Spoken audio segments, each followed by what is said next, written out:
దర్శక నిర్మాత బిఆర్ పంతులు పద్మిని పిక్చర్స్ పతాకంపై తీసిన చిత్రం వీరపాండ్య కట్టబ్రహ్మణ.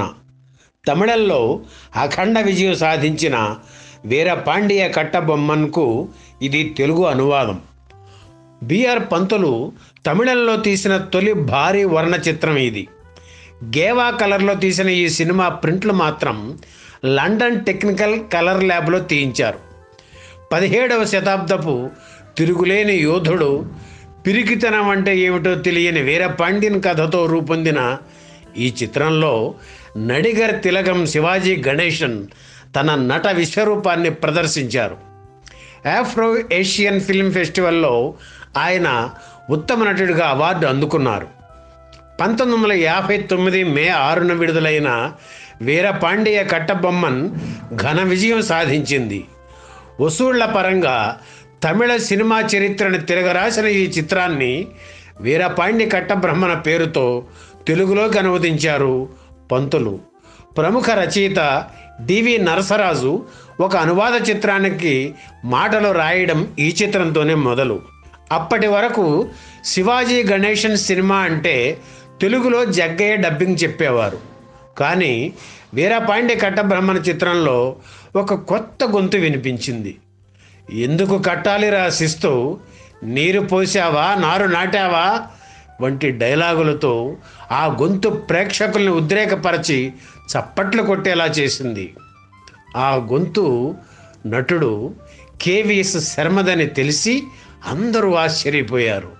అంతకుముందు ఆలీబాబా 40 దొంగలు చిత్రంలో ఎంజీఆర్కు తన గొంతును అరువిచ్చారు.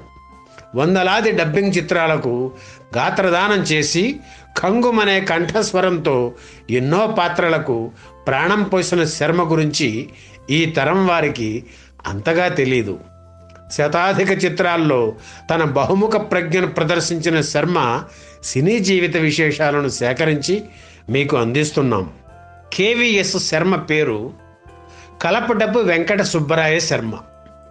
1924 ఫిబ్రవరి 9న కృష్ణా జిల్లా ముదునూరు గ్రామంలో జన్మించారు. ఆయన బాల్యం, విద్యాభ్యాసం విజయవాడలోనే గడిచాయి. 1946లో గుంటూరులోని ఏసీ కాలేజీలో చదువుతున్నప్పుడు ఎన్టీఆర్తో శర్మకు పరిచయం ఏర్పడింది. ఎన్టీఆర్, శర్మ, జగ్గయ్య, వల్లభాజోషుల శివరాం క్లాస్మేట్స్ కావడంతో అంతా కలిసిమెలిసి తిరిగేవారు, నాటకాలు ఆడేవారు. కాలేజీ చదువు పూర్తయిన తర్వాత నేషనల్ ఆర్ట్ థియేటర్స్ పేరుతో నాటక సంస్థను నెలకొల్పి నాటకాలు ప్రదర్శించేవారు ఎన్టీఆర్. ఆయన క్లాస్మేట్ జగ్గయ్య దుగ్గిరాలలో టీచర్గా పనిచేస్తున్నారు. కేవీఎస్ శర్మ విజయవాడలో ఉన్నారు. మిత్రులందరూ మళ్ళీ ఒక చోట చేరి నాటకాలు ప్రదర్శించడం మొదలుపెట్టారు. నేషనల్ ఆర్ట్ థియేటర్స్ వారి తొలి ప్రదర్శన వేనరాజు విప్లవం. ఇందులో టైటిల్ పాత్రను ఎన్టీఆర్, భృగు మహర్షిగా జగ్గయ్య, దుస్తకర్మగా శర్మ నటించారు. ఆ తర్వాత నాగపూర్ వెళ్ళి లా చదివారు శర్మ. అది పూర్తయిన తరువాత మళ్ళీ విజయవాడ వచ్చిన శర్మ మళ్ళీ నాటకాల్లో నటించడం ప్రారంభించారు. కొప్పరపు సుబ్బారావు లిటిల్ థియేటర్ సంస్థలో చేరి నాటకాలు ఆడేవారు. పాతాళ భైరవి చిత్ర శతదినోత్సవం సందర్భంగా యూనిట్ విజయవాడ వచ్చినప్పుడు డివి నరసరాజు రాసిన నాటకం ప్రదర్శించారు. అందులో కామరాజు పాత్ర పోషించిన శర్మ చక్రపాణి దృష్టిని ఆకర్షించారు. ఆయన శర్మను మద్రాసు పిలిపించి తమ విజయ సంస్థలో చేర్చుకున్నారు. చంద్రహారం చిత్రంలో తొలిసారిగా నటించారు శర్మ. నిక్షేపారాయుడుగా నటించిన జోగారావు సహాయకుడిగా నటించారు శర్మ. శర్మ నటన మీద ఉన్న నమ్మకంతో తన జయసింహ చిత్రంలో ఎస్వి రంగారావు దగ్గర చండసేనానిగా సహాయక విలన్ పాత్ర ఇచ్చారు ఎన్టీఆర్. ఇక అక్కడి నుంచి పుష్కర కాలం పాటు శర్మ ఓ 100 చిత్రాల్లో నటించారు. ప్రారంభ దశలో ఎన్టీఆర్ శర్మకు అండగా నిలిచారు. పాండురంగ మహాత్మ్యం చిత్రంలో కుక్కుటేశ్వరుడి పాత్ర పోషించారు. అలాగే సీతారామ కళ్యాణం చిత్రంలో పరశురామునిగా నటించారు.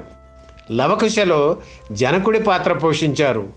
గులేబకావళి కథ చిత్రంలోనూ మంచి పాత్ర ఇచ్చారు ఎన్టీఆర్.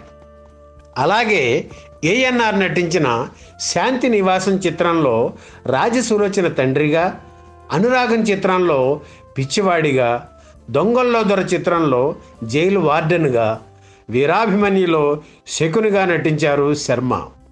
విమల, పల్నాటి యుద్ధం, లక్షాధికారి, రక్త సంబంధం ఇలా ప్రతి చిత్రంలో తనకి లభించిన పాత్రకు న్యాయం చేశారు శర్మ. ఆయన నటించిన చివరి చిత్రం శ్రీమతి. తన 43వ ఏటనే 1966 ఫిబ్రవరి 1న కేవీఎస్ శర్మ గుండెపోటుతో విజయవాడలో పరమపదించారు. ఆయనకు భార్య, 6 ఏళ్ల కుమార్తె ఉన్నారు. ఆ సమయంలో ఇన్ని చిత్రాల్లో నటించిన ఆర్థిక పరిస్థితి అంతంత మాత్రంగానే ఉండడంతో చిత్ర ప్రముఖులు పూనుకుని చందాలు వసూలు చేసి ఆ మొత్తాన్ని ఆయన కుటుంబ సభ్యులకు అందజేశారు. హాస్య నటుడు కె శివరావు, విలక్షణ నటుడు కేవీఎస్ శర్మ కుటుంబాలకు ఆర్థిక సహాయం చేయాలని స్టిల్ ఫోటోగ్రాఫర్ జైహింద్ సత్యం సంకల్పించారు. 1966 నాటి విషయం ఇది. నటీనటులు, చిత్ర నిర్మాణ సంస్థలు, పంపిణీ సంస్థలు, థియేటర్స్ ద్వారా 24,075 రూపాయలు సేకరించారు. ఎంజీఆర్ 1,500 ఇచ్చారు. మద్రాసులోని ఎన్కేటి కళామండపంలో ఆర్టిస్టుల సహకారంతో వినోద ప్రదర్శనను నిర్వహించారు సత్యం. కాంతారావు, రాజనాల, పద్మనాభం, రమణారెడ్డి, బాలకృష్ణ, శోభన్ బాబు, ముక్కామల, అంజలీదేవి, సూర్యకాంతం, వాణిశ్రీ, గీతాంజలి, రాజశ్రీ, కైకాల సత్యనారాయణ తదితరులు వినోద ప్రదర్శనలు ఇచ్చారు. అగ్రనటులు ఎన్టీఆర్, ఏఎన్ఆర్ హాజరైన ఈ కార్యక్రమాన్ని భానుమతి ప్రారంభించారు. ఎస్వి రంగారావు, జగ్గయ్య, గుమ్మడి తెర వెనుక ఉండి నడిపించారు. తను ఇచ్చిన విరాళం కాకుండా ఎంజీఆర్ థియేటర్కు, కరెంటు బిల్లు, కుర్చీల ఖర్చు భరించారు. నాటకాల ప్రదర్శనలకు అయిన ఖర్చులను నటుడు నాగభూషణం పెట్టుకున్నారు. కరపత్రాలు, టికెట్ ప్రింటింగ్, పెట్రోల్ ఖర్చులు జైహింద్ సత్యం భరించారు. ఈ ప్రదర్శన ద్వారా 1,500 రూపాయలు వసూలయ్యాయి. ఇలా సేకరించిన 27,000 రూపాయలను కస్తూరి శివరావు, కేవీఎస్ శర్మ కుటుంబ సభ్యులకు అందజేశారు జైహింద్ సత్యం. ఈ వీడియో మీకు నచ్చితే లైక్ చేయండి, షేర్ చేయండి, వెంటనే సబ్స్క్రైబ్ కూడా చేయండి.